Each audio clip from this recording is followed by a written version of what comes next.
عید الاضحیٰ پر جانور کی خریداری کے بعد مرحلہ آتا ہے جانور کی قربانی اور پھر گوشت کی تقسیم کا۔ علماء کرام جانور کی قربانی اور گوشت کی تقسیم کا کیا طریقہ بتاتے ہیں؟ یہ جاننے کے لیے دیکھتے ہیں پشاور سے عرفان موسیٰ کی یہ رپورٹ۔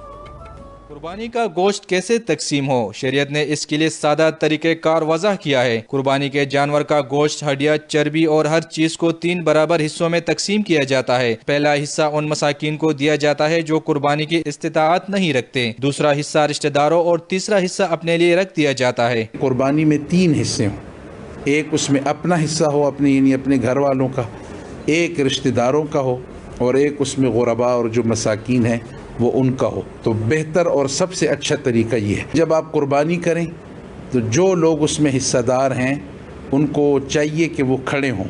اگر خواتین کو بھی موقع ملے گھر میں ہو تو وہ بھی کھڑے ہوں۔ آپ صلی اللہ علیہ وسلم نے حضرت فاطمہ کو اٹھایا اس لیے کہ جو اس کا گوشت اور اس کا خون ہے وہ زمین پہ پہنچنے سے پہلے جو اس کا حلالہ کرتا ہے، قربان کرتا ہے، اس کی بخشش اور مغفرت ہو جاتی ہے۔ علماء کرام کا کہنا ہے کہ گوشت کی تقسیم کے ساتھ ساتھ قربانی کے وقت یہ خیال رکھا جائے کہ چھری تیز ہو اور ایک جانور دوسرے کے سامنے ذبح نہ ہو۔ کیمرہ مین اجمل خان کے ساتھ عرفان موسیٰ، 92 نیوز، پشاور۔